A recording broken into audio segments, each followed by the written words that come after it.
नमस्कार. तर आज आपण भज्याची आमटी करणार आहोत. त्यासाठी काय काय साहित्य लागणार आहे ते आपण बघूया. तर इथे वाटण्यासाठी जे साहित्य लागणार आहे त्यासाठी मी 2 कांदे घेतलेले आहेत आणि कांदा छान भाजून घेतलेला आहे. त्यानंतर सुकं खोबरं आहे तेही भाजून घेतलंय. लसूण घेतलेला आहे,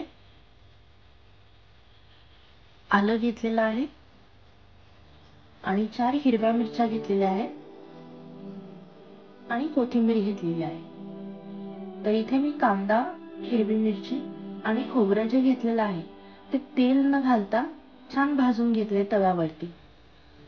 त्यानंतर भज्यासाठी जे साहित्य लागणार आहे ते आपण बघूया. बेसन पीठ घ्यायचं आहे,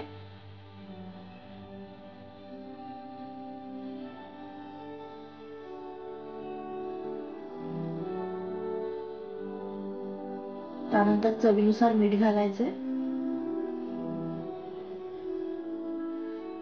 लाल तिखट घालायचं आहे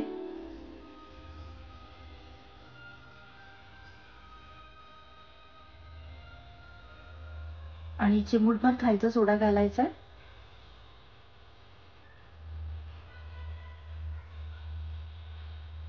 हळद घालायची आहे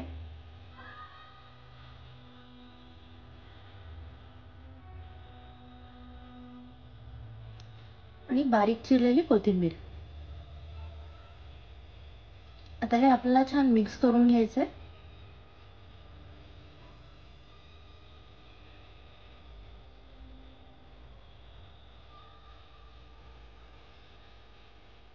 आता याच्यामध्ये आपल्याला पाणी घालून छान मिक्स करायचं आहे. ते जास्त घट्टही नाही करायचं आणि जास्त पातळही करायचं नाहीये.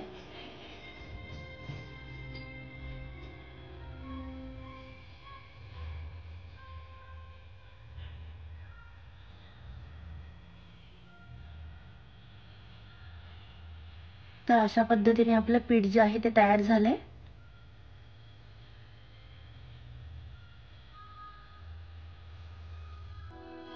कढईमध्ये इथे तेल गरम करायला ठेवलेलं आहे.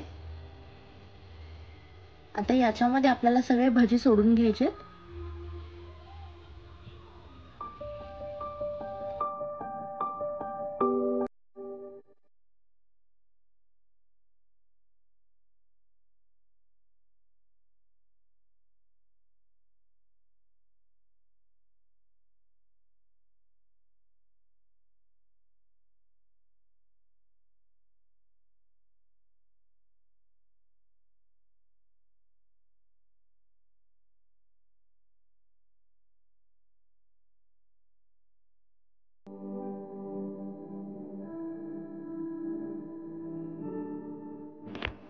भज्यांमध्ये जर तुम्हाला कांदा आवडत असेल तर तुम्ही कांदाही घालू शकता, पण इथे कांदा घातलेला नाहीये मी.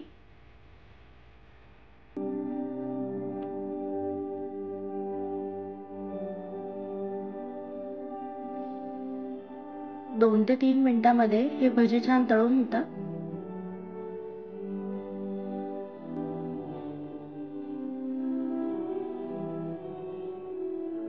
इथे भज्यांना जो आकार आलेला आहे तो मशरूमचा आलेला आहे.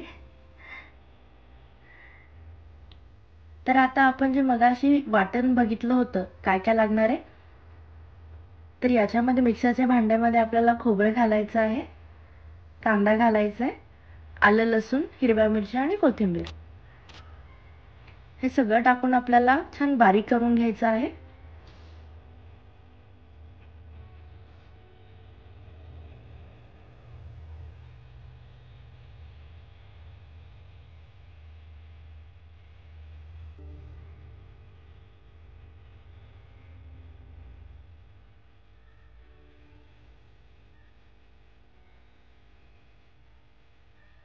इथे आपलं वाटण तयार झालंय. मसाल्यासाठी काय काय साहित्य लागणार आहे ते आपण बघूया. इथे घरगुती काळा मसाला घेतलाय, लाल तिखट घेतलेला आहे, मीठ, हळद, धना पावडर, जिरे पावडर आणि कांदा लसूण मसाला.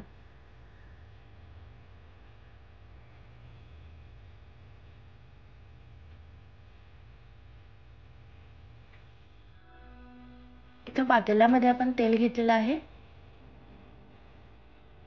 ज्यामध्ये मी भजी तळले होते तेच तेल मी इथे वापरते.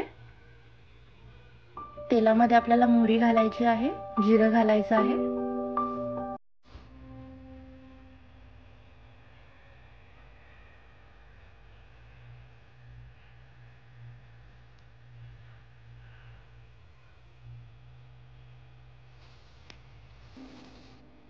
आणि जे आपण मसाले घेतले होते ते घालायचे आहे आणि वाटण घालायचं आहे.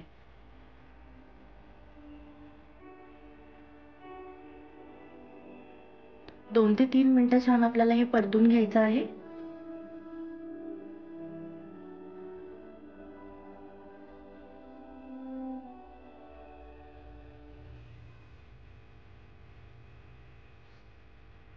तर याच्यावरती मी 2 मिनिटांसाठी झाकण ठेवलेलं आहे.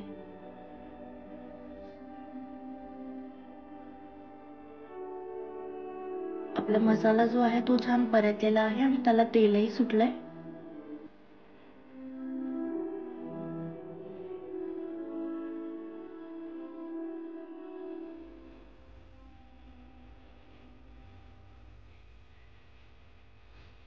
ज्या मिक्सरच्या भांड्यामध्ये आपण वाटण तयार केलं होतं त्यामध्येच मी पाणी घातलेलं आहे. आता याच्यामध्ये आपल्याला पाणी टाकायचं आहे.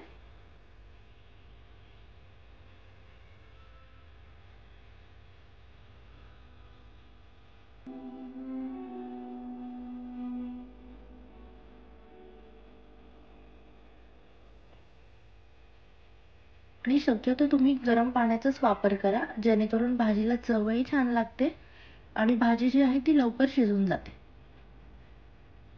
इथे भाजीला उकळी आल्यानंतर त्याच्यामध्ये भजी सोडून घ्यायचे.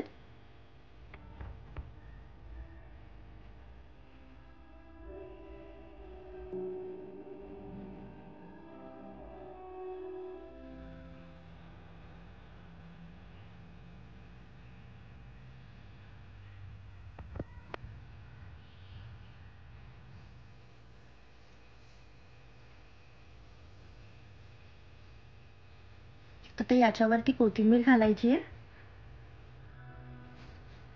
आणि आपली भज्याची आमटी जी आहे ती तयार झालेली आहे.